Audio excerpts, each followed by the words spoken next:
On this episode, we learn about the Texas Bicycle Coalition. Then we meet a 3-time winner of the Tour de France. Finally, we visit the ranking member of the House Transportation Committee. Stay tuned. We're in Washington, D.C., talking with Linda Armstrong Kelly with the Texas Bicycle Coalition. What is the coalition? Our Texas Bicycle Coalition is a program in the state of Texas that offers bicycle safety, education, and awareness for our young people in school. What are some of the issues you've been working on the last couple of years? Well, in 1999, we introduced the Super Cyclist Project, and we reached more than 2,300 school teachers and 250,000 fourth and fifth graders advocating bicycle safety and education. And more recently? In addition, just recently, in 2001, I was making phone calls to targeted committee members in the Texas legislation, and we were able to get House Bill 2204 passed, which is also called the Matthew Brown Act. And what was the Matthew Brown Act? He was a young man who unfortunately was run over by a car in Plano, Texas, and we lost him. But this is also a program that gets us bike lanes, bicycle safety, and awareness devoted and given attention to in our school system. And there's also something called Safe Routes to School. What's the relation between that and the act? Okay, correct. Governor Perry also signed into law Safe Routes to School program, and he offered up $3 million in funding in the fall of 2002 for these infrastructure projects. And by this December 6th deadline, we received more than 277 applications totaling $45 million. That since has been increased to $5 million instead of $3 million because of the strong demand we had. So obviously the localities are very interested in that. What have conditions been like for children trying to get to school on foot or bicycle? Well, our current conditions, of course, are parents carpooling and the tremendous long lines that these parents have to wait in just to drop their children off. What we'd like to see is these children having bike captains in their neighborhood and these parents getting involved with these children, helping them hand off from one captain to the other so they can ride their bikes or walk to school. And your son, Lance Armstrong, is well known for his success at the Tour de France. When did he start cycling? What was it like when he was young? Well, when Lance was young, every Saturday we'd get up and go ride our bikes on roads that we had never driven on. So it was probably a lot different back then. I see that things have changed, bike safety, bike equipment, and our technology today. But more than anything, our state of affairs. So I think that these children need to have this independence and this freedom to be able to ride their bike. We're in Washington, D.C. at the National Bicycle Summit, talking with Greg LeMond. What are you known for in the cycling world? What am I known for? I won the Tour de France, first American to win the Tour de France, won it 3 times. Kind of a pioneer in some of the stuff, some of the equipment, and hopefully I help make cycling a little more popular and get more people on bikes. Why'd you show up at the Bike Summit this week? I was asked to. I think that what the bike advocacy groups are doing and pushing for more bike paths, more transportation paths, and safe routes to school is really important because I think as roads get more congested, it's going to be faster to go to work on a bike than it is in a car. And it's better for the environment, takes congestion off the road, also gives people exercise. But people they need a safe way to get there, safe way to actually ride their bike. That's, I think, the thing that holds people back from riding on the road is lack of space, and it's a great form of transportation. So and I've been a bike rider since I was 14. So how has cycling in the U.S. changed since you're a boy of 14, first learning to ride? Well, I think when I started racing, it was an underground sport. I mean, the actual number of races is probably pretty close to what it is now, but the number of participants, serious participants riding in charity events and events that are like marathons or centuries is greatly increased. And I think a lot of it's been due to age rise, MS 150s, these mass participant events, RAGBRAI, 10,000 people ride the Rockies. That's brought a lot of people in, but bicycling is a great form of transport, great form of exercise. It's a lot of people can do it. You don't have to be, to run, you have to be incredibly fit. You know, it's either you walk, which is boring, and you have to run, which is a little bit less boring, but still to me quite boring. But a bike ride is actually an adventure. You go out and see the countryside, you get to see stuff, and that's why I think the attraction of bike riding is very popular worldwide. And then, when you go elsewhere in the world, you go over to Europe with your family, what do they have for cycling that we could learn here in the U.S.? Well, I look at I look at Holland, Belgium, but especially France. There's so many roads, there's so many networks of roads, and when you get into more congested areas like Paris, there's usually a bike path that you can go on to get in and access the town. But I look at Holland as a prime example of basically they have highways of bike paths all around. Logistically, it's a little more difficult in America because cities are spread out a little bit more, but if you took the basic concept that more bike paths would give better access, you know, if anything, I looked at San Diego as a prime example. I rode my bike there in '81 training, and the traffic and the congestion at that time was so bad that I didn't come back. I came back in '94, and every road that they built and every road they improved, they threw in an 8-foot bike path on each side of the road, not separate, but everybody in that area knew that that was the bike path. They didn't park cars, and it was wide enough that you had a safe distance from cars. And I rode there for 2 months and never had one run-in with one car, and which is pretty significant in a fairly congested area like San Diego. So I think that's what needs to happen down the road and everywhere, all over the country.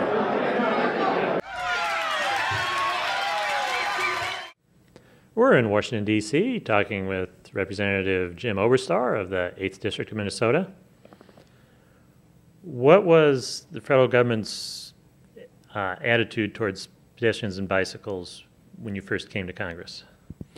Was non-existent. There was no federal government policy.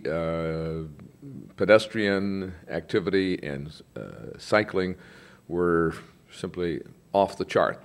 There was no recognition, formal or informal, of these two activities in federal transportation policy.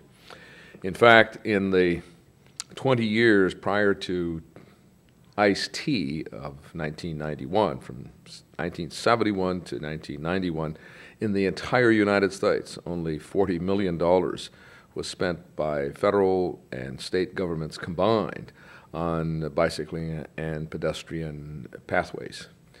Since Ice-T, however, and the language I included in Ice-T and T21, over $3 billion has been invested in the 10 years since we started these initiatives.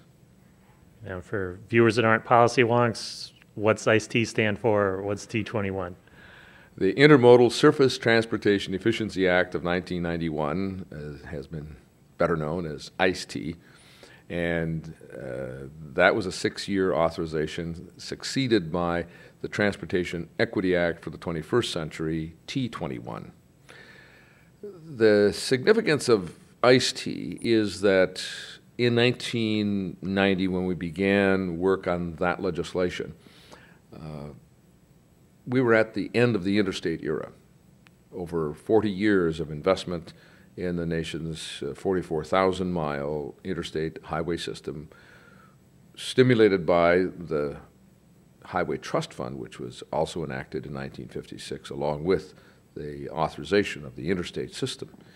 The idea of the Highway Trust Fund was to establish a dedicated revenue stream with a guaranteed source of funding that would support the long period of design, engineering, planning, acquisition of right-of-way, and construction of the roadway of this divided, access-controlled,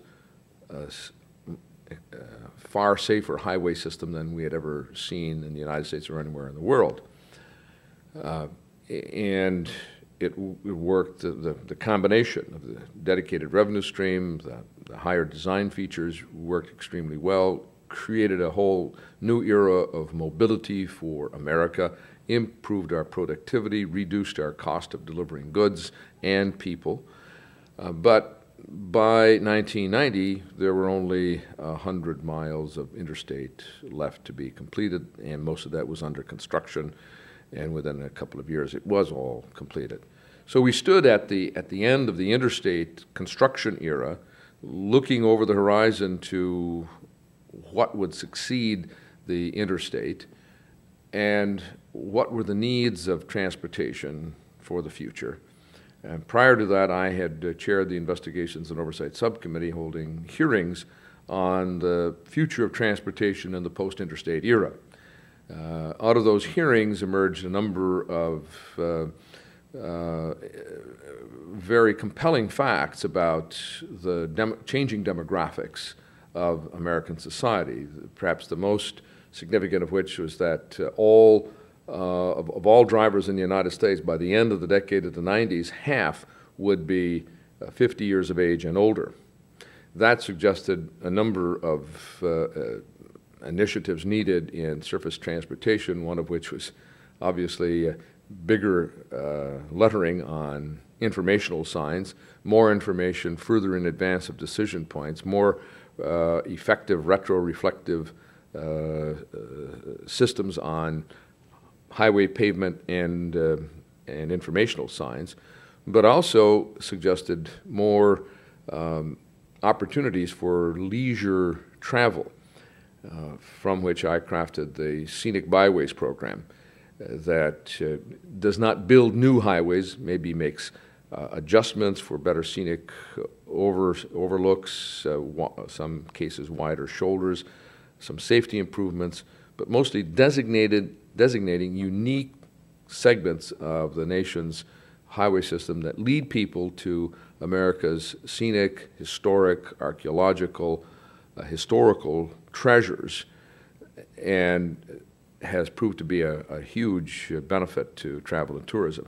The second initiative that emerged was desire for alternative transportation, a need to look at travel for people and goods as more than highways.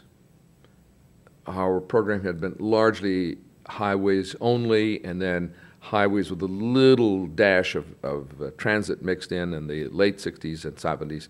Now there was clearly a need to deal with the problem of congestion with a transit option. And a third element, a change in public attitude about transportation. The people wanted a better quality of life to emerge from their traveling experience. And through that, we crafted the enhancements program, the congestion mitigation and air quality improvement, and the Rails to Trails initiative that I included in ICE-T, authorizing the use of highway trust fund dollars to acquire railroad right-of-way and convert that right-of-way to pedestrian and cycling facilities, and also for inline skating and other similar outdoor recreational activities, as well as opening the way to, with bike lanes in urban centers and bike lanes in urban areas and suburban areas dedicated to cycling, to encourage cycling as a mode of transportation for people truly to commute to work, to do as the Netherlands does. Over 30% of all trips for all purposes in the Netherlands are by bicycle. Making bicycling facilities eligible for funding out of a number of other surface transportation dedicated funds. And finally, to establish in every state Department of Transportation a bicycling coordinator whose job would be to serve as the liaison between the bicycling and pedestrian walking community with the state Secretary of Transportation, and also to develop a state bicycling plan, which would be a way for cycling organizations to mobilize around a goal, an objective of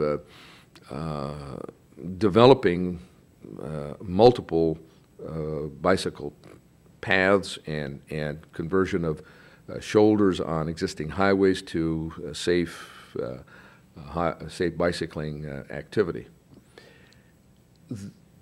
Hardly had the bill been signed into law when the bicycling activities just took off like a rocket. It was amazing how people responded all across the nation.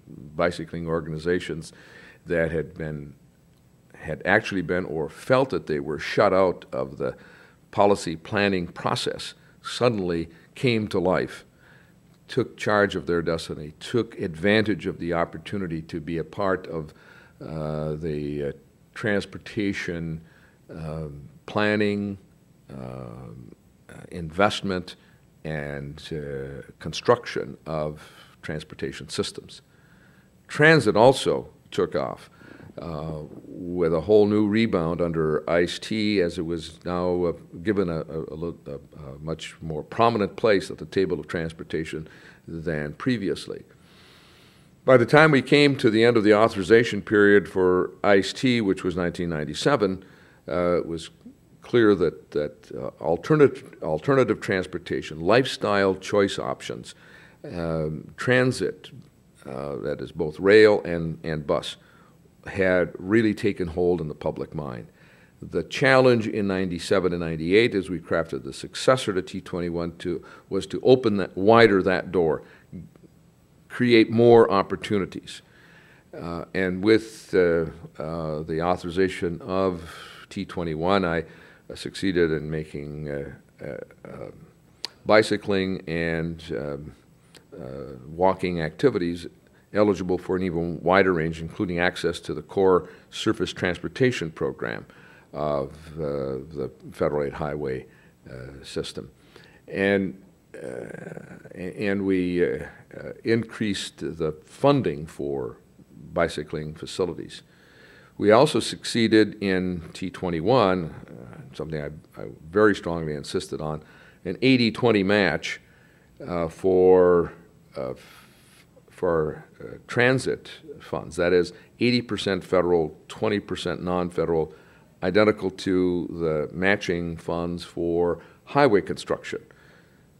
And also to set aside 20% of the highway trust fund outlays for transit projects, so that state departments of transportation, local metropolitan planning organizations would not, in the future, as they had in the past, been tempted to choose the highway option over transit because you get a larger federal share of funding and there's more dollar funding available for highways. Now there's an equality and an opportunity to make real choices. The result was a transit renaissance in the last 5 years, adding 1 million new transit riders a day across America, 367 million transit trips, new transit trips last year, for a total of 10 billion transit rides across America. Also, an explosion in bicycle and pedestrian pathways that energized local cycling and pedestrian advocacy groups all across America. So about midway in the process, I said, we need to take this another step further. After hearing a presentation of the Centers for Disease Control on the epidemic of obesity in America, that 300,000 Americans die each year of obesity, only cancer kills more. That of children 15 and under 25% are clinically obese, that 36% are overweight, that 60% of all Americans are overweight or obese. A shocking number. That 85% of trips by children 15 and under are by vehicle. That 20% of morning drive time in major metropolitan areas is a parent taking a child to or from an activity. I said, we've got to change this. We've got to start with the young people and make an entire lifestyle change so that as this group of Americans in elementary school moves on through the age groups, they will change not only theirs, but their lifestyle, but that of the rest of this country. So I appeal to the National Highway Traffic Safety Administration to approve two $50,000 grants for pilot projects, brought together a group of cycling and pedestrian organizations from across the country and enlisted their support. They informed me of a similar project, unknown to me, in the United Kingdom called Sustainable Transportation that had concluded just a year before in 1999, a 3-year experiment doing safe routes to school, which I was going to call this program. At the end of the 3-year experiment, more bicycles were sold in the UK than automobiles. Well, if it can be successful there, we surely ought to be able to do that in the United States. So I enlisted Marin County, California to be a participant, volunteer in this initiative, in Arlington, Massachusetts, a small city suburb of Boston. The grants were approved, the planning was undertaken. In both cases, the community groups enlisted students, their parents, school faculty, administration, the local police, engineering facilities of the city to look at the pathways to and from school in Marin County, and the same in Arlington, Massachusetts.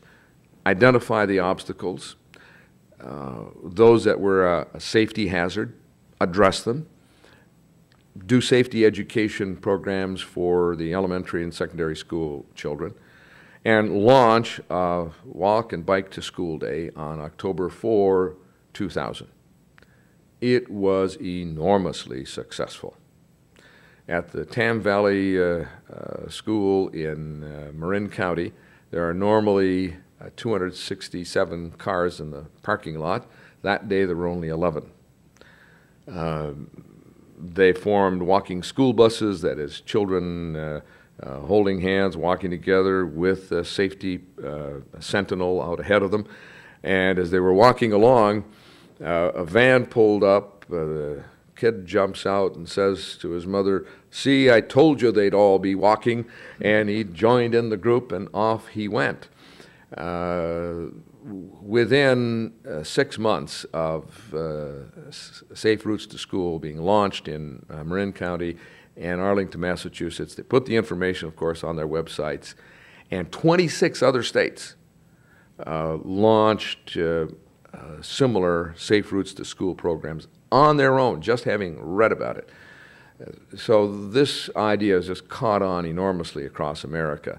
And our challenge now as we come to the reauthorization of, or the authorization of the successor to T21, is to open the door wider and create even more opportunities for pedestrian, cycling, access to the nation's pathways, and to make cycling, in particular, a true daily mode of transportation. What's the process that the bill's going to go through before it becomes law? Where would the public have a chance to have some input, and are you going to be able to get a safe routes to school provision in the bill?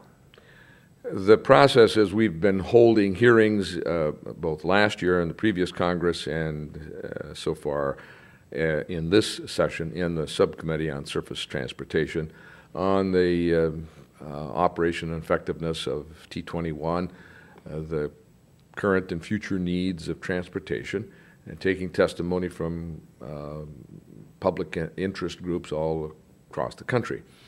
At the same time, we're working together on a bipartisan basis to fashion the language of the successor legislation. Most of what is already in law will continue with some adjustments. I am working with our legislative staff on committee to redesign some of the features of bicycling provisions of ICE-T and T21, to expand those ideas, to also include language to authorize safe routes to school and livable lifestyle initiative framework to be included in the successor legislation, just as we did with T21 to create a bicycling coordinator. Well, we want to have a livable lifestyle transportation coordinator in the successor legislation. And maybe that person will perform both functions of bicycling and livability. Patterned somewhat on the healthy lifestyle initiative of the Robert Wood Johnson Foundation, which has launched a nationwide healthy living, healthy lifestyle initiative to attack this problem of both juvenile and adult obesity in America. So I think with the high degree of success that the bicycling and pedestrian alternatives have enjoyed under ICE-T and T21, the broad popular success, the ready acceptance by members of Congress of such activities when brought to their attention by constituents, we'll be very successful in including these initiatives. Now, what can the public do? We're nearing the end of public testimony on the successor legislation, but I urge all those who are watching your program to talk, email, write, visit with their member of Congress and United States Senator and tell them about your own experience with bicycling and pedestrian activities and what you would like to see included in the new legislation. There's nothing more powerful with a member of Congress than the personal testimony of a constituent who's had an experience, positive or negative. Positive wants it to continue. Negative wants things to be changed. And that is our greatest asset in moving this initiative forward. Visit us on the internet at www.pedestrians.org.